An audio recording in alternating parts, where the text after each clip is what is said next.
Hello everyone, welcome to Annie classes. So remember मैंने last time आपसे कहा था कि मैं 5 मार्कर के क्वेश्चंस की वीडियोस लेकर आऊंगा।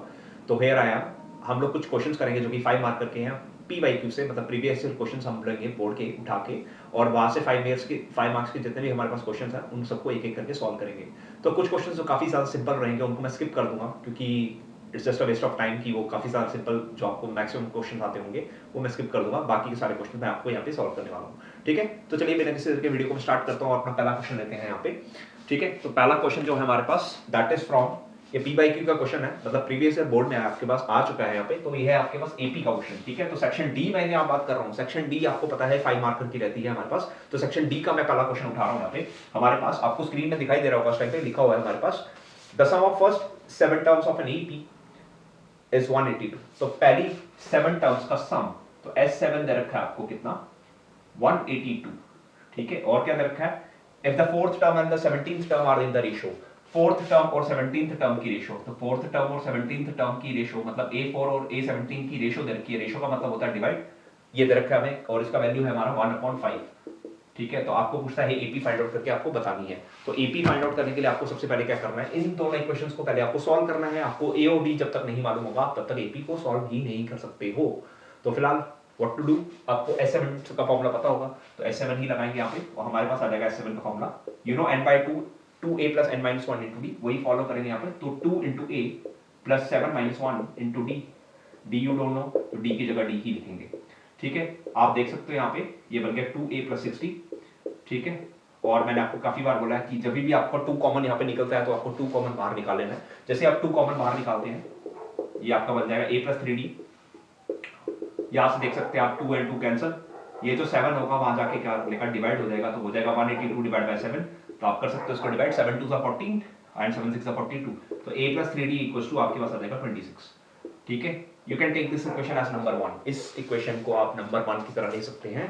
नेक्स्ट, ये सेकंड चीज दे रखी थी, इसको भी थोड़ा सॉल्व करते हैं। तो A4 का formula you know a + 3d होता है, तो a + 3d upon a + 16d = 1/5। On cross multiplication, ये 5 वहां जाके मल्टीप्लाई हो जाएगा, तो you will get a + 3d को 5 के साथ मल्टीप्लाई करना है, और यहाँ पे 1 से मल्टीप्लाई करने पे नो चेंज आता है। ठीक है, तो आपके पास बन जाएगा a + 16d, और यहाँ पे हो गया 5a + 15d।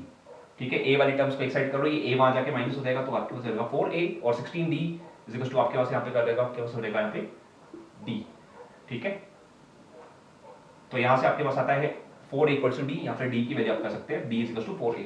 अब सेकंड को उठा के फर्स्ट में पुट कर लीजिए, तो यूजिंग 2 in 1 वी गेट, तो जैसे ही आप सेकंड को फर्स्ट में पुट करते हैं you will get a + 3 * 4d = 26। तो आपके पास आ जाएगा 12a + a = 26, तो हो जाएगा 13a = 26 and you will get a = 26/13 that is 2। तो a की वैल्यू आपको 2 मिल चुकी है। अगर a की वैल्यू 2 मिल गई है तो थर्ड को अगर साइड सेकंड में पुट किया जाए using third in 2 we get, क्या हो जाएगा हमारे पास, d आ जाएगा 4 * 2 दैट इज 8।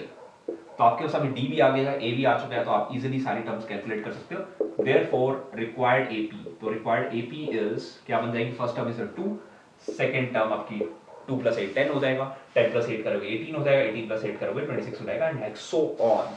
तो ये था आपका पहला 5 मार्कर क्वेश्चन। काफी ज्यादा सिंपल था, बट थोड़ा सा आइडिया होना चाहिए था आपको कि गिवन से किस तरह से हमें गिवन लिखना है और किस तरह से आपको अपने क्वेश्चंस को स्टार्ट करना है। तो आई होप आप भी पेन कॉपी लेके इसको नोट डाउन कर रहे होंगे, तो नोट डाउन कर लीजिए, अगर नहीं किया नोट डाउन, नहीं तो आप स्क्रीनशॉट ले सकते हैं इसका। चलिए बढ़ते हैं नेक्स्ट क्वेश्चन की तरफ। सिंस ये 5 मार्कर क्वेश्चन था, तो उसके और में भी हमारे पास एक क्वेश्चन आया था, तो और वाला क्वेश्चन भी मैं आपको सॉल्व करके दिखा देता हूँ थोड़ी देर। फिलहाल के लिए आप स्क्रीनशॉट ले लीजिए इसका। ठीक है,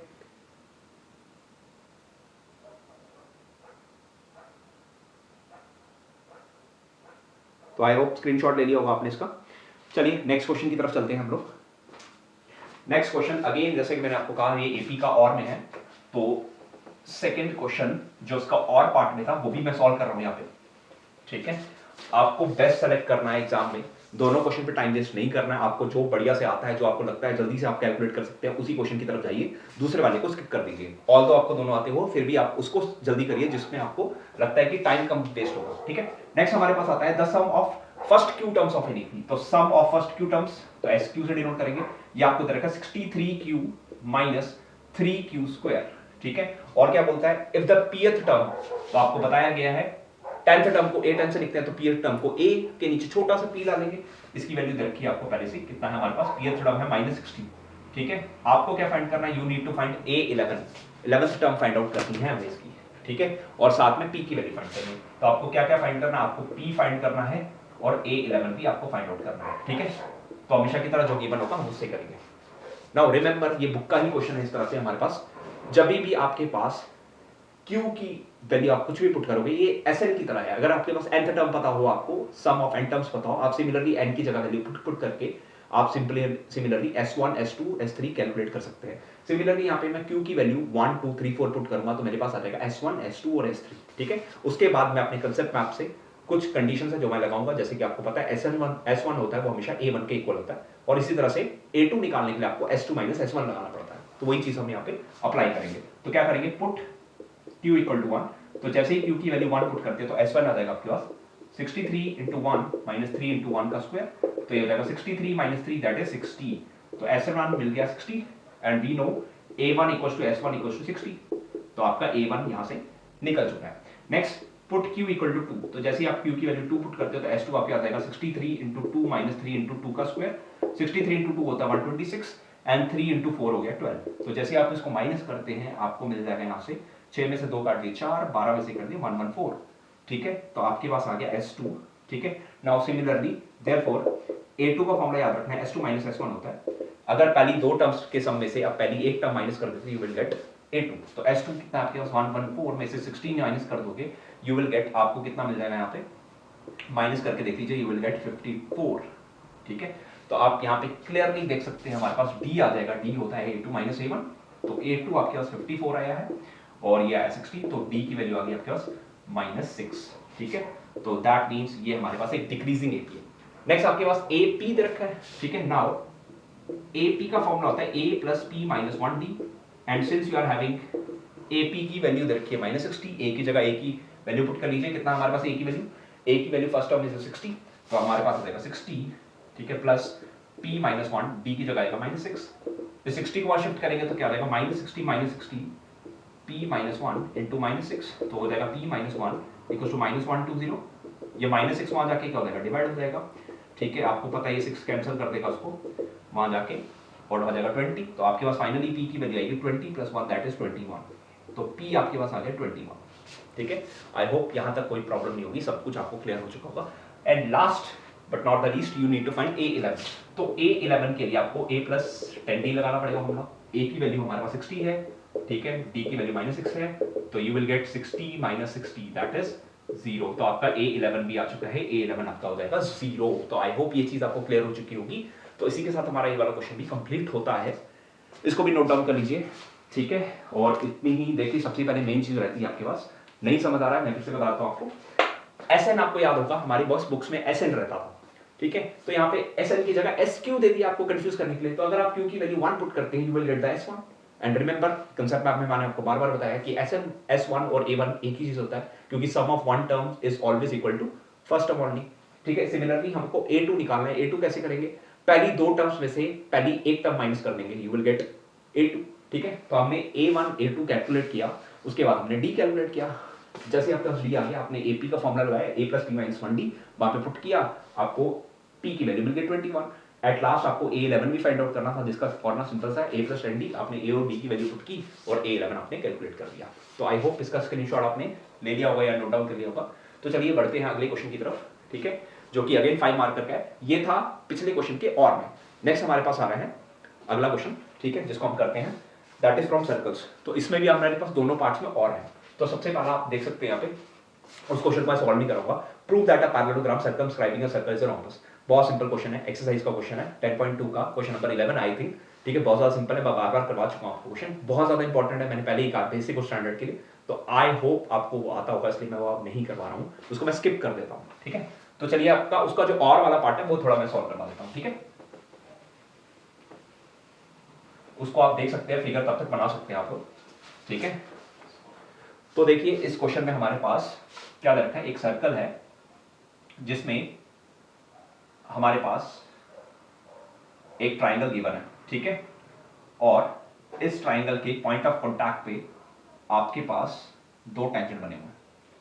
ठीक है, कितने टेंजेंट बने, 2 टेंजेंट्स बने हुए हैं, ठीक है, दोनों जो है वो इंटरसेक्ट करके एंगल बना रहे हैं जो वो 30 डिग्री है। तो आपके पास ये P आ गया, ये आ गया Q, ये आपको दे रखा R, और ये सर्कल का सेंटर दैट इज O, ठीक है। अब फाइंड आउट करने के लिए आपको क्या बोलता है, ये वाला एंगल, ठीक है, पहले गिवन है अंकल angle RPQ equals to 30 degree, ठीक है, और क्या गिवन है, टेंजेंट RS के पैरेलल है टेंजेंट PQ, और क्या गिवन है, और कुछ गिवन नहीं है, this is given to you, and RQS का आपको मेजर क्या करना है, फाइंड आउट करना है, ठीक है। ये सब चीजें आपको फाइंड आउट करनी है। अगेन 5 मार्कर क्वेश्चन है, मैं तो यही कहूंगा एग्जाम में अगर आपके पास वो वाला क्वेश्चन है आप वो वाला पहले कर लीजिए, क्योंकि इसमें थोड़ा सा टाइम कंज्यूमिंग है, तो चूज द बेस्ट वन, क्योंकि मैंने आपको हमेशा आपसे बताया कि जो और वाले क्वेश्चन होते हैं उसमें एक पार्ट हमेशा से सिंपल रहता है और दूसरा पार्ट थोड़ा सा ट्रिकी रहता है, ठीक है। तो अनलेस और अनटिल आपके पास चॉइस नहीं हो तब तक आप ये अटेम्प्ट ना करें, ठीक है। अब करेंगे क्या, इसको ध्यान से देख लीजिए। सबसे पहले मैं बता दूं, tangents drawn from same external points are equal, तो ये और ये दोनों क्या हो जाएंगे हमारे पास, इक्वल हो जाएंगे, ठीक है। अब ये इक्वल हो गया, ऐसा ट्रायंगल जिसमें दो साइड से इक्वल होती है इसको इक्विलेटर, सॉरी उसको आइसोसेलेस बोलते हैं। आइसोसेलेस के दो एंगल्स इक्वल होते हैं, मतलब ये वाला पूरा एंगल और ये वाला पूरा एंगल, ये दोनों क्या होंगे, इक्वल होंगे। एक ट्रायंगल में 3 एंगल्स का सम 180 होता है, वो सबको पता है। 180 में से 30 निकल गया, पीछे रहेगा 150 में दोनों में इक्वली बांटना है, तो हर एक को 75 मिलेगा। तो कैसे लिखेंगे यहाँ पे, सॉल्यूशन लिख देता हूं मैं, since PR is equals to क्या हो जाएगा हमारे पास, PQ हो जाएगा, दिस इंप्लाइज, इसको मैं एंगल 1 डालूं या एंगल 2 डालूं, आपकी मर्जी है, तो मैं इसको एंगल 1 मान लेता हूं, ठीक है, और इसको 2 मान लेता हूं। तो angle 1 equals to angle 2 is equals to 75 degree आ जाएगा। ये रीजन आ जाएगा आपका tangents from same external point. तो आई होप यहां तक आपको क्लियर हो चुका होगा। नेक्स्ट इसके बाद हमें थोड़ी सी कंस्ट्रक्शन करनी पड़ेगी, मुझे फाइंड करना है ये वाला एंगल, ठीक है। इसके लिए मैं क्या करता हूं, कंस्ट्रक्शन फाइंड आउट करता हूं। कंस्ट्रक्शन के लिए मैं क्या करता हूं, इधर से एक परपेंडिकुलर बनाता हूं जो कि सेंटर में से पास करेगा, ठीक है। तो इस परपेंडिकुलर नाम डालता हूं QT। तो क्या करता हूं, draw QT perpendicular to RS such that QT passes through centre O, ठीक है। अब मेरे पास दो ट्राइंगल्स आ गए यहाँ पे, ठीक है, देख सकते हो, ये वाला और ये वाला, ठीक है। सबसे पहले एक चीज बता दूं, ये वाला एंगल जो है एंगल 3 और एंगल 2, ठीक है, या इसको 3 मान लीजिए, इसको 4 मान लेता हूं और इसको 5 मान लेता हूं, ठीक है, क्लियर हो गया। अब जो 5 है वो एंगल 2 के इक्वल होगा, क्योंकि यहाँ पे बन रहे ऑल्टरनेट इंटीरियर एंगल्स, क्योंकि दोनों लाइंस क्या थी हमारे पास, पैरेलल, और ये बन रही है ट्रांसवर्स, तो एंगल 2 इक्वल टू एंगल 5 75 हो जाएगा दोनों, ठीक है।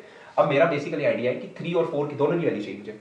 अब 3 की वैल्यू जितनी होगी उतनी 4 की वैल्यू निकलेगी। कैसे, ये दोनों ट्राइंगल्स को मैं क्या करूंगा, कॉन्करेंट प्रूफ करूंगा। सबसे पहले मैंने क्या किया, ये 90 ड्रॉ किया, ठीक है। तो लिखूंगा in triangle QTR and triangle QTS, क्या आ जाएगा हमारे पास, सबसे पहली चीज हो जाएगी angle QTR equals to angle QTS 90 degree. तो पहली चीज आपको clear, QT equal to QT हो जाएगा, रीजन आ जाएगा इसका कॉमन। और तीसरी चीज है हमारे पास TS इक्वल्स टू TR, तो क्या है, perpendicular from centre bisect the chord. आपको याद होगा ये हमारे 9th की तरफ बाइसेक्ट द कॉर्ड। तो by SAS triangle are concurrent, तो बाय CPST मत लिख देना, क्योंकि ट्राइंगल्स करते करते हमारे दिमाग में CPST ही चलता है, मैंने यहाँ पे कॉन्करेंसी लगाई है, तो CPCT आएगा, तो एंगल 3 इक्वल्स टू एंगल 4 हो जाएगा, ठीक है। यहाँ तक आपको क्लियर, यहाँ तक कोई प्रॉब्लम, ठीक है। अब आ जाओ, now angle 5 is equals to angle 2 is equals to 75 degree, reason alternate interior angles. Now आप जानते हो किसी ट्राइंगल में आपको दो एंगल्स पता हो, 5 पता है, ये वाला पता है, तो आप सिंपली ये एंगल 3 फाइंड कर सकते हैं। Also angle 3 is equals to, angle 3 कैसे मिलेगा, 180 में से ये 90 माइनस कर दो और 5 माइनस कर दो, 575 है, तो आ जाएगा 180 माइनस 165, तो आपके पास बन जाएगा 15 डिग्री। तो angle RQS equals to angle 3 plus angle 4, क्योंकि एंगल 3 और एंगल 4 दोनों इक्वल थे, तो दोनों की वैल्यू 15-15 ही होगी। तो फाइनली आपका जो आंसर आएगा वो हो जाएगा हमारे पास यहाँ पे 30 डिग्री, ठीक है। तो आई होप थोड़ा सा जल्दी से एक्सप्लेन कर देता हूँ, फिर से एक बार पूरा का पूरा क्वेश्चन फिर से एक बार एक्सप्लेन कर देता हूँ। क्या था हमारे पास, एक ट्राइंगल था, सॉरी एक सर्कल था, उसमें एक ट्राइंगल बन रहा है हमारे पास जिसका नाम था RPQ, और आपको एंगल फाइंड करना था RQS। तो मैंने क्या किया, सबसे पहले आइसोसेलेस क्लियर हो गया आपको कैसे, tangent drawn from same external points are equal, तो ये दोनों इक्वल हो गए। जैसे ये दोनों इक्वल हो गए तो इनके अपोजिट एंगल्स भी करेंगे इक्वल हो जाएंगे, ठीक है। तो एंगल 1 एंगल 2 दोनों क्या हो जाएंगे हमारे पास, 30 निकाल दिया, 180 में से पीछे रहेगा 150, दोनों में इक्वली बांट दिया, 75 मिल गया, ठीक है। नेक्स्ट कंस्ट्रक्शन मैंने क्या किया, एक परपेंडिकुलर बनाया जो कि सेंटर में से पास होता है, किस पे बनाया, परपेंडिकुलर कॉर्ड आर एस पे बनाया। जैसे ही बनाया ये दोनों ट्राइंगल्स क्रिएट हो गए। इन दोनों ट्राइंगल्स में मेरा मोटिव है एंगल 3 और एंगल 4 को इक्वल प्रूव करना, ठीक है। उसके लिए मैंने क्या किया, दोनों कॉन्करेंसी मैंने कॉन्करेंसी लगाई यहाँ पे, कॉन्करेंट प्रूव किए दोनों। जैसे मैंने कॉन्करेंट प्रूव किया, सबसे पहला आ गया QT equal to QT common, ये परपेंडिकुलर्स, ठीक है, और perpendicular from the centre bisective chord होता है, इसलिए हमारे पास ये भी ये QS equal to ST equal to TR हो जाएगा। तो by SAS triangles are concurrent, by CPCT हमारे पास एंगल 3 इक्वल टू एंगल 4 हो गया। नेक्स्ट जो एंगल 5 और एंगल 2 है, ये अल्टरनेट इंटीरियर एंगल्स बन रहे हैं, क्योंकि क्वेश्चन होता है लाइंस के हमारे पास पैरेलल है, अगर लाइंस पैरेलल नहीं होती तो ये नहीं बनता, ठीक है। तो अल्टरनेट इंटीरियर एंगल्स बन गए। तो दैट मींस अगर आपको किसी ट्रायंगल में दो एंगल्स पता है, 90 और एंगल 5 पता था हमें, एंगल 5 आ गया हमारे पास कितना 75, तो आपको एंगल 3 मिल गया 15 डिग्री। अगर एंगल 3 15 है तो एंगल 4 भी 15 होना चाहिए, क्योंकि दोनों मैंने अभी क्या बताया, इक्वल बताया। तो इस तरह से आपको RQS की वैल्यू मिल गई 15 + 15 दैट इज 30 डिग्री। तो आप उसको नोट डाउन कर सकते हो, उसका स्क्रीनशॉट ले सकते हो। मैं बढ़ूंगा नेक्स्ट क्वेश्चन की तरफ, ठीक है। तो ये था हमारे और मैंने 4 क्वेश्चन सॉल्व कर दिए, जिसमें मैंने और वाले पार्ट्स भी नहीं है, ठीक है। तो आई होप ये चीज आपको क्लियर हो चुकी होगी। पढ़ते हैं आगे अगले क्वेश्चन की तरफ, ठीक है। तो उसको मैं रब कर रहा हूँ। नेक्स्ट क्वेश्चन हमारे पास मॉड और मीन से रिलेटेड है। तो सबसे पहले आपको कुछ डाटा देखना है। तो क्लास इंटरवल आपको दिए बने हैं पहले से 80 से 100, 100 से 120, 120 से 140, 140 से 160 एंड 160 से 180। This is given to you, ठीक है। तो CI दे रखा है, तो XI you can easily find. XI हमारे पास क्या आ जाएगा, दोनों को प्लस करके डिवाइड बाय 2 दैट इज 90, दोनों को प्लस करके डिवाइड बाय 2 110। आपको ट्रिक बताई थी, दोनों में 20-20 का गैप आता है, यहाँ पे 20-20 का गैप हो जाएगा, 130 हो जाएगा, 150 हो जाएगा और 170 हो जाएगा। अब आपको यहाँ पे फ्रीक्वेंसी ऑलरेडी गिवन है 20, 60, 70, X और 60, टोटल दे रखा है 250, ठीक है। आपको बोलता है X की वैल्यू फाइंड आउट करने के लिए, ठीक है। सबसे पहले तो X तो इजीली फाइंड आउट हो जाएगा। तो X में हमारे पास क्या रहेगा, X इक्वल्स टू क्या रहेगा 250 में से ये सारा माइनस कर दीजिए, 60 20 80 हो गया, 150 6 210 हो गया, तो आपके पास X की वैल्यू आ जाएगी 40। तो X की वैल्यू हमारे पास फाइनली आ चुकी है 40, ठीक है। यहाँ तक क्लियर। तो सबसे पहले मीन और मॉड में मैंने आपको काफी बार बोला, आप मॉड पहले फाइंड कर दीजिए, मॉड काफी सिंपल रहता है। तो मॉडल क्लास यहाँ पे हमारे पास आएगी, क्लास विद हायर फ्रीक्वेंसी, जो कि आपकी हो जाएगी मॉडल क्लास, यहाँ पे हो जाएगी 70 वाली वाली हो जाएगी, ठीक है। This is a model class. तो मॉडल क्लास होगी आपके पास 120 से 140। तो L की वैल्यू आ गई 120, H की वैल्यू आ गई 20, F1 हो जाएगा 130, F0 होती है पीछे वाली और F2 होती है नीचे वाली, ठीक है। सॉरी मैंने फ्रीक्वेंसी गलत लिख दिया, फ्रीक्वेंसी इज 70 और ये आ गई 60 और ये हो गया 40, ठीक है। मॉड का फॉर्मूला लिखना नहीं भूलिएगा, आपको कितना भी अच्छा रहेगा फॉर्मूला जरूर लिखिए, अच्छा इंप्रेशन पड़ता है। तो फॉर्मूला लिखता हूँ पहले मॉड का। तो मॉड का फॉर्मूला होता है L प्लस ब्रैकेट में F1 minus F0 divided by 2F1 minus F0 minus F2 into H। तो L की वैल्यू पुट कर लीजिए 120 प्लस F1 कितना हो गया आपके पास 70 माइनस 60 और नीचे हो जाएगा 2 इंटू 70 माइनस 60 माइनस 40, तो हो गया 120 प्लस 10 और 200 हो गया। नीचे 140 में से 100 निकाल दिया तो पीछे 40 बचा, तो आपके पास आ जाएगा 125 ग्राम। तो मॉड वेट पूछा तो 125 मॉड हो गया, ठीक है।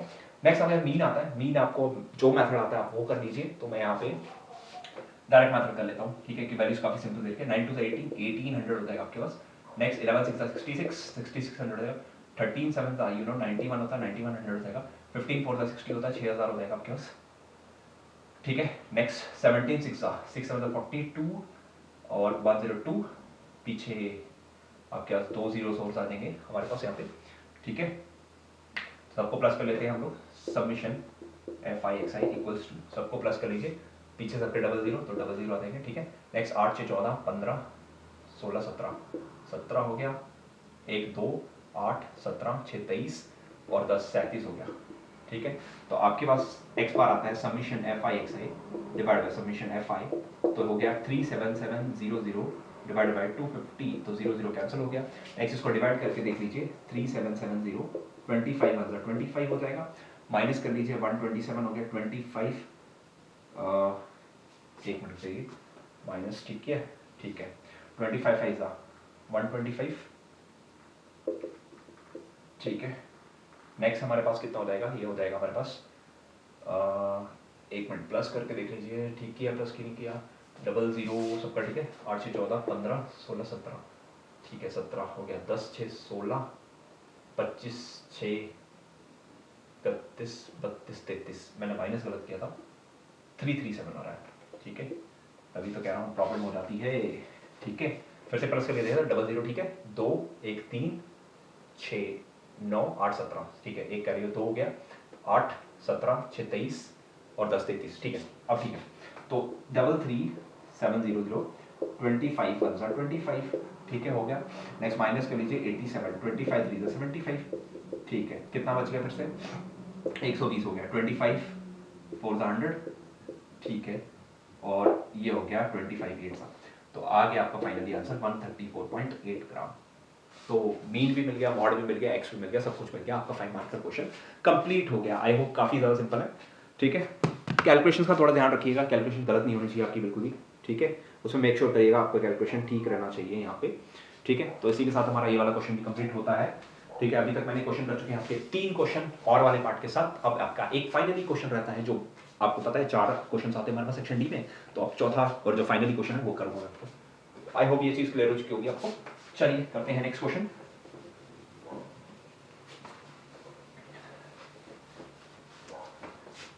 ओके, जो नेक्स्ट क्वेश्चन है हमारे पास वो आता है हमारे पास सरफेस एरिया एंड वॉल्यूम से क्वेश्चन है हमारे पास। सरफेस एरिया वॉल्यूम से हमारे पास कहता है a solid is in the shape of A right circular cone surmounted on A hemisphere. बिल्कुल सिंपल था भाई, ठीक है। तो हमारे पास क्या है, एक कोन है जो हेमिस्फीयर के ऊपर है, ठीक है। The radius of each of them being 7 centimetre when the height of the cone is equal to its diameter, find the volume of the solid. Volume करना है, आपको पता है सरमाउंटेड है तो वॉल्यूम में फिगर्स क्या होती है, प्लस हो जाती है, ठीक है। तो वॉल्यूम प्लस हो जाएगी, ठीक है। सबसे पहले आपको दो हेडिंग डालनी है, एक डालनी है कोन, दूसरी आएगी आपके पास हेमिस्फीयर।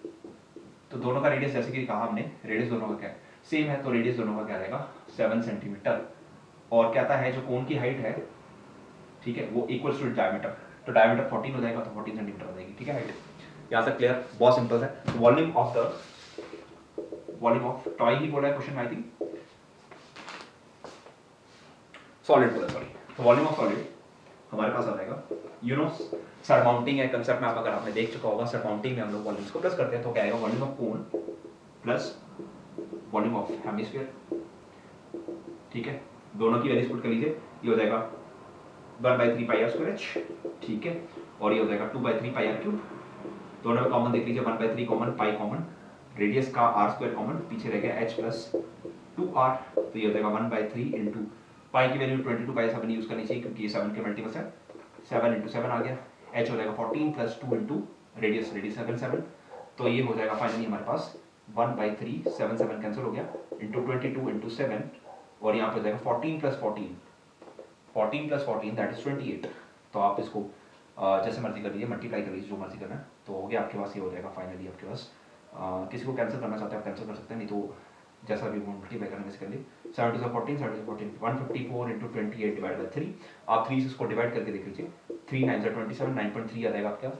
तो अप्रॉक्सीमेटली करके 154 को मल्टीप्लाई कर लीजिए 9.3 के साथ, ठीक है। 3 4 12 3 5 15 16 3 4 9 7 36, ठीक है, 9 7 45 46 7 48 13, ठीक है। तो आपके पास फाइनली जो आंसर है 8 4 वाला 13 3 1 4 143.2 आपके पास centimetre cube is your right answer, ठीक है। तो आपके पास आंसर आ जाएगा, ठीक है। कैलकुलेशन देख लीजिए आप इसकी, बिल्कुल ठीक है कि नहीं है।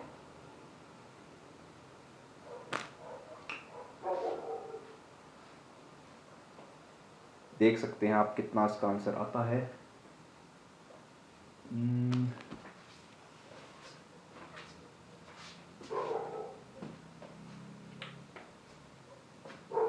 3 9 27 3 3 9, ठीक है। आप कर सकते हैं इसको मल्टीप्लाई, ठीक है। एक बार फिर भी कैलकुलेशन चेक कर लेना इसकी, हो सकता है मैंने मल्टीप्लाई के चक्कर में जल्दी कर दिया हो,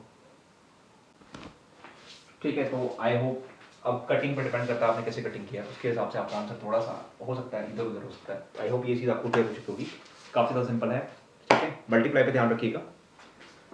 चलिए फिर सारे के सारे मैंने क्वेश्चंस कर दिए यहाँ पे 5 मार्क के, ठीक है, अलॉन्ग विद योर और ऑप्शंस आल्सो, ठीक है। तो ये हमारा था पार्ट 1 सीरीज का, इसी तरह आपके पास 2-3 और पार्ट्स आ जाएंगे, ठीक है। तो मेक श्योर करिएगा नेक्स्ट टाइम जब भी आप इस वीडियो को देखिए तो पेन लेके साथ में, पेन और कॉपी साथ में लेके करें, ताकि आपका टाइमिंग के साथ आपको किस तरह से क्वेश्चंस को करना है, किस तरह से आपकी अप्रोच रहनी चाहिए, वो सब आपको क्लियर कर, ठीक है। और इससे पहले आपको कंसेप्ट मैप, जैसे कि मैंने आपको बताया, कंसेप्ट मैप आपको अच्छे से कर लेने हैं ताकि आपको कोई प्रॉब्लम इसमें ना आए, ठीक है। तो I hope you like this video, तो अपने फ्रेंड्स के साथ शेयर कर सकते हैं ताकि उनको थोड़ी बहुत हेल्प मिले, और चैनल पर नहीं हुआ तो चैनल को सब्सक्राइब कर सकते हैं और बेल आइकन को प्रेस कर सकते हैं, क्योंकि ये वीडियोस आपको पास आती ही रहेगी, ठीक है। तो thanks for watching and have a good day, thank you all.